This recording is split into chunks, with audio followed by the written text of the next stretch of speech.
Over my past several reviews, we have taken a look at some of the worst, to some of the better, to some of the best figures to ever call themselves Megatron, all in search of the greatest Megatron in my collection and quite possibly the greatest Megatron figure ever. Today, it is finally time for us to crown the winner of Megatron Week, but first, we are going to take a look at a few honorable mentions, a few random Megatrons that exist in my collection who simply did not place on this list. So let's get started with that right now so we can move on to the figure that we all came here to see.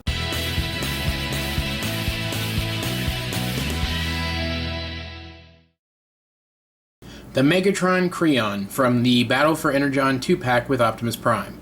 The set came with this Creon and an Optimus Prime Creon, and both of them are very cool. I particularly like the Energon blade on this Megatron, but they aren't really Transformers figures, they're more like novelty toys. Therefore this one doesn't place on the list and actually places pretty low on the list of honorable mentions as well.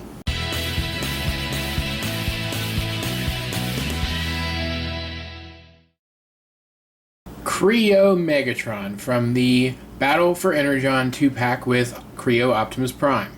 This is a more recent Creo, not nearly the most recent though. And in fact, I really enjoyed this Creo, even though I'm not a huge fan of the line overall. In fact, I liked the line so much that I searched and searched, hoping to find another copy of it, just so I could have the characters in their vehicle modes as well. Sadly, I never did, and therefore I will not be showing you the vehicle mode associated with this character, because frankly, I find it too time-consuming to disassemble the figure completely just to put it back into vehicle mode. And frankly, that's why this figure didn't even place on the list. As you can see, he's got a decent size to him. There's my hand. He's pretty big. He has some good detail, a great Megatron head sculpt, and a really cool weapon. He may have actually placed on this list if not for the fact that he's not actually a Transformer. And that's really my fundamental issue with the Creo line overall.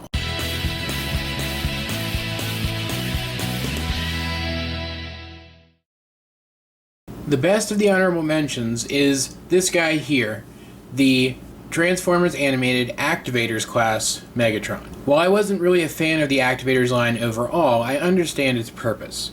It's true that during Animated there weren't very many smaller characters, aside from Bumblebee of course, and therefore the line didn't really warrant any Scout class figures. Therefore, it was only logical for them to do something different with that size scale, and hence we got Activators. This is the best of the honorable mentions, only because it actually transforms, though there isn't really much to it. To be fair though, there are more steps in the transformation of this particular Activators than there are in most. First, we open up his arms, otherwise they'll get in the way. Then we come onto his back, and we pull this switch here, which flips everything into place. Finally, we fold out his feet and split his legs. Very, very simple. And as you can see, he actually ends up being a very, very cool looking little Megatron. So why does he not place on the list? Well, it's very simple. Well, he looks good and in fact has some fantastic sculpting on him, he doesn't have any of his weapons. And, well, frankly, he's too small. That is him next to a Creon. As you can see, he's just not big enough or intimidating enough to be an effective Megatron figure, and therefore he doesn't place on the list. Which brings us to the focus of this video, the focus of this review, the best Megatron in my collection. As I mentioned in my last video, if you've been paying attention for the entirety of Megatron Week, you already know who he is. And in fact, I think it should be pretty obvious because he is a fantastic toy, and I'm sure all of you know that already. So let's bring him in and take a look at him right now. Transformers Animated Leader Class Megatron. That is right, the figure that has been in the background of so many of my reviews throughout Megatron Week is the winner of Megatron Week, and I am going to show you why. The animated line came to be very famous over time for having supremely accurate looking figures in the lines. And Megatron here is really no exception. His vehicle mode looks almost spot on how his vehicle mode appeared in the series. And I'm not going to lie, that is a huge point in favor of this figure. Also, as you can see, this mode is massive. It is just enormous. For a quick size comparison, here it is next to Activator's Megatron, which is about Scout class size. And here it is next to a Deluxe class figure that I happen to have on hand. Megatron looks gorgeous. He looks big, he looks grand, he looks intimidating. There really aren't very many negatives to talk about regarding this mode of this figure. It looks great, it's a heavy toy, and it's covered in amazing details. Here you can see in his cockpit some fantastic mech details, which were prevalent throughout the animated line.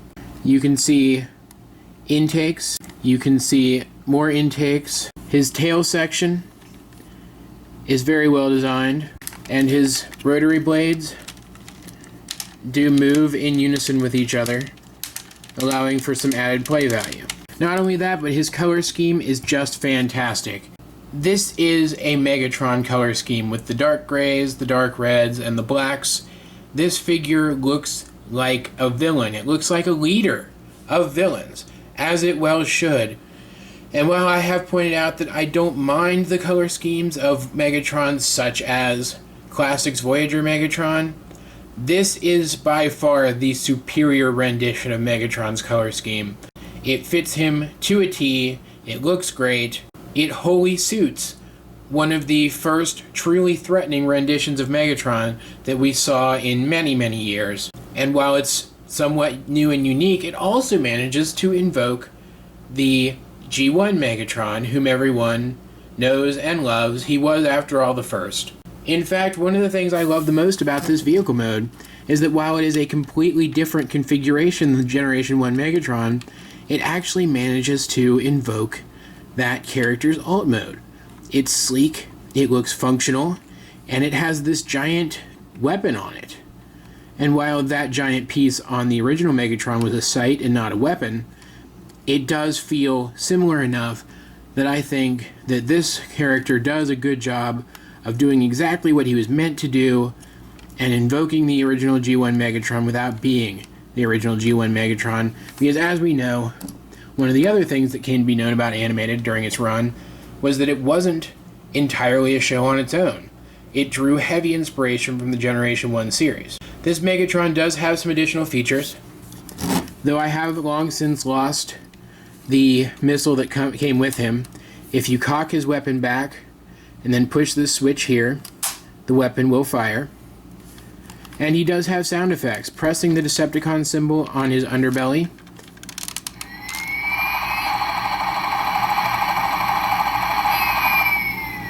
gives us some very cool engine sound effects and rotor sound effects. Zooming in a bit, we can see some fantastic molded, sculpted detail, some great detail on the blades, some great silver paint on the blades.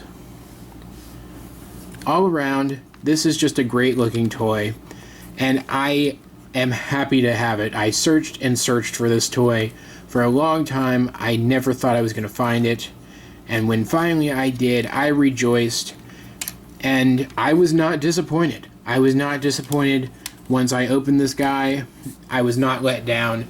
My search was not in vain. He was everything I hoped him to be and more. He is just a truly, truly remarkable figure. Even just in this mode, I could stop the review right here. And I think I've already given you enough reasons why this figure wins Megatron Week. Just in vehicle mode. But of course, this is a review of a Transformer, so we can't stop with the vehicle mode. We have to show off the robot mode. So what we are going to do is we are going to transform this guy. First up, we are going to take his rotary blades and we are just going to fold them so that both blades are pointing the same direction on each one. Next, we are going to remove them from these slots where they sit. Pretty simple. And it gets them out of the way, which is really the most important thing. Next, we are going to come to the front here, and Megatron is a bit of a parts former, which means we are required to remove this cannon section, exposing his head underneath. This allows us to lift the cannon up, getting that classic transformation sound, and lower it into place on his back.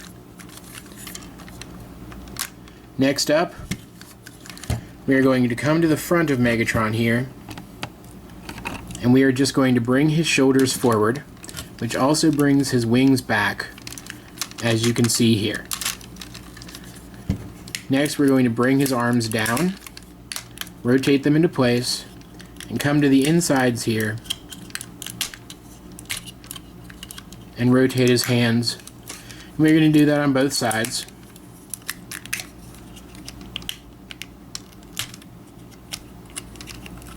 And his hands are a bit difficult to get out of there, but if you have a little bit of a nail, it's not really that hard. Now, finishing this up, we are going to fold in these landing gear here and split his legs open. Next, we are going to take these panels, bring them out, rotate them down. We're going to, of course, do that on both sides. Come around to the back and rotate these landing gears again to fill in this gap here. Next, we're going to bring these panels all the way down and just clip them in to the tail pieces, making his lower legs, and then we are going to split the ends of his tail to make the feet. And that's it, guys. That is Megatron transformed into his robot mode.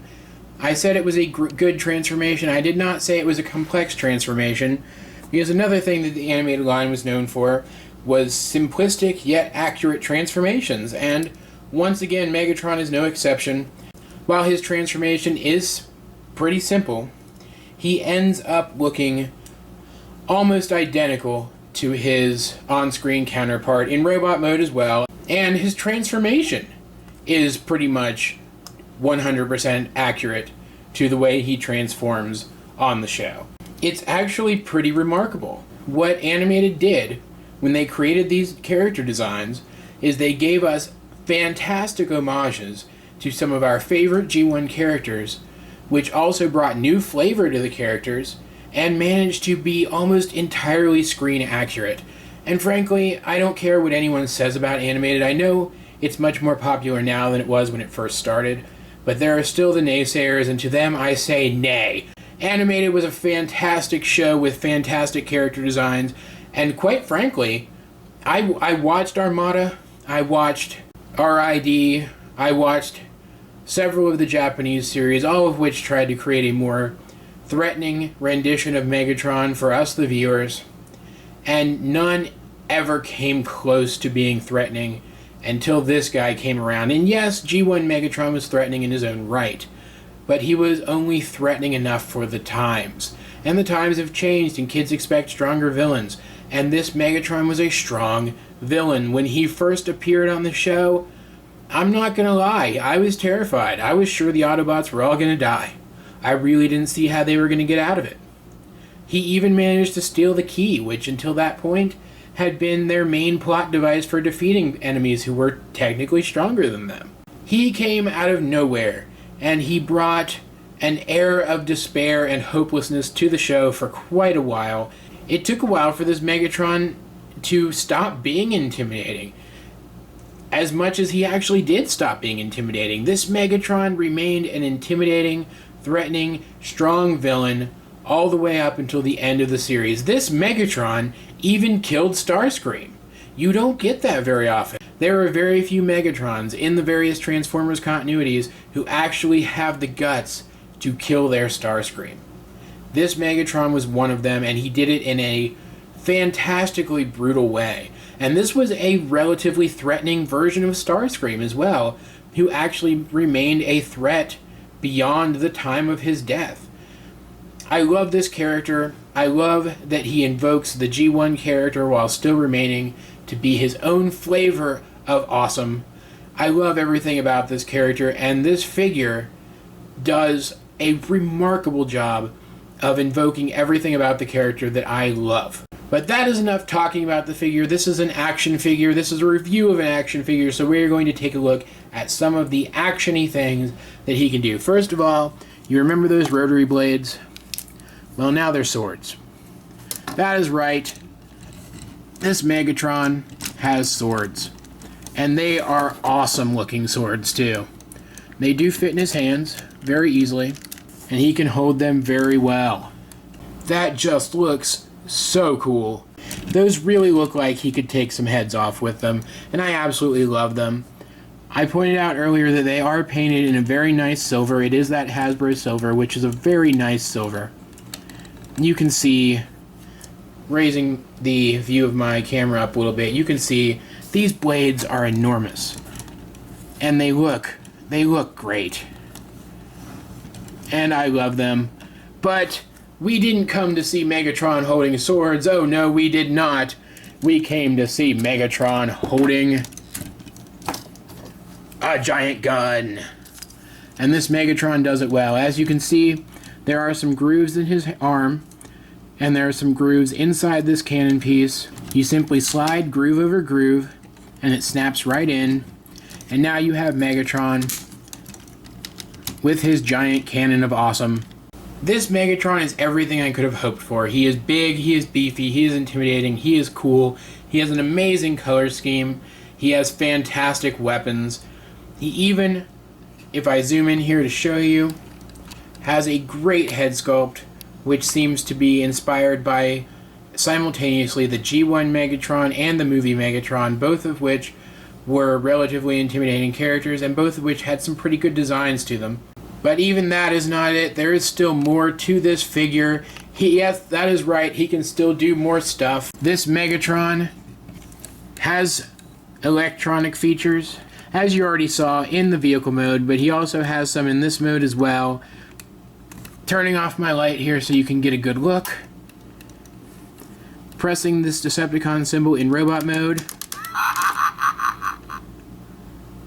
causes him to light up, moves his mouth and his head, and plays sound clips from the series. And frankly, what more can you ask than that? That is just very, very cool. And I love it. I love every minute of it. And that's still not all. There is still more that this Megatron can do. Turning my light back on and zooming in again, you can see there are some grooves around his head. That is because he is actually equipped to function with the Headmaster unit that comes with Leader Class Bulkhead. And while I no longer have the Headmaster unit that came with my Leader Class Bulkhead, I'm still really happy that he has that option, because quite frankly, if he didn't, I think I'd be a little disappointed, as, you know, the Headmaster was actually a relatively cool villain. I mean, at least I thought so. The only thing about this Megatron that I find a little less than perfect is his articulation. Though it really isn't that bad. He can move in and out at the shoulders, and his shoulders do move on a ratchet that is a theoretical 360-degree rotation, though his wings do get in the way. Despite the fact that he has a really good swivel in the bicep, he doesn't really have elbows. He only has this inward crunch motion, which I find a bit frustrating. There is also a small issue on my Megatron, zooming in on his arm right here. You can see there is a bit of red paint that should not be there. However, that is just a quality control issue, and I can overlook it. In fact, I've really been meaning to remove it. Moving down into his legs, you can see he has some very nice ratcheted hips inward, and some very good forward and back movement. While it is not ratcheted, you can see it is somewhat ratcheted. There is something resembling a ratchet in there. He has fantastic ratchets at the knees as well, and he does have some movement in the feet. His head, because it does have the talking gimmick, doesn't get a ball joint, but it does get a very good rotational joint. And frankly, I think it's worth it, because his talking gimmick is, quite frankly, pretty badass. And since I've been showing this guy off at every opportunity, I don't really need to do a size comparison, so here he is in a shot instead with all of his other contestants. You can see him there in the back, and you can really see how he measures up next to the rest of them. Quite frankly, guys, I could talk about this Megatron until I'm blue in the face, and Even though I wouldn't really be saying anything new about him if I continued to do so, I quite frankly could, because this Megatron is amazing. I love it. I loved this line, and this is one of my favorite figures from it. It's a figure that should be in everyone's collection, especially if they are a fan of animated Megatron, G1 Megatron, or just a fan of Megatron in general. This is one of the best designs I've ever seen for Megatron. It's one of the best renditions of the character that I have ever had the pleasure of viewing myself. He was scary. He was cool. He beat the crap out of Optimus Prime all the time. And I know I've spent a lot of time talking about this toy as if it's the character himself, but frankly, who wouldn't? He looks just like the character. And really, that is, I think, the biggest selling point for this figure, for me. He looks like the character. There are some great toys coming out right now in the Beast Hunters line, but very few of them look exactly like the character that they're meant to portray. Beast Hunters Ultra Magnus, which we will be getting to very soon, has slightly bigger shoulders than his on-screen counterpart, and Optimus Prime has spikes on his chest and a different head sculpt. And don't even get me started on the Beast Hunters Autobots. But this guy came from an era where figures looked like the characters that they represented, and this figure just happened to represent one of the coolest characters ever portrayed in a Transformers series ever. This Megatron wins Megatron Week, hands down. There was very little competition. And as for whether or not I recommend this guy, I think it's obvious. Of course I do. He's going to be a little bit difficult to find at this point. Animated has been off the air for several years now. But I believe, sincerely, in my heart of hearts, that the hunt will be worth it. So go and get yourself one of these guys. Search hobby shops, search garage sales, search flea markets, search wherever you have to. But get him. He belongs on your shelf. Thank you, everyone, for tuning in for Megatron Week. I really hope you enjoyed yourselves. I certainly enjoyed myself, and I hope to bring you more series like this one sometime in the near future. Please like, subscribe, favorite if you're so inclined, and feel free to shoot me a review request. I will link to my collections video in the description below. And until next time, this has been Awesome John 22 signing off of Megatron Week, and I will talk to you guys later.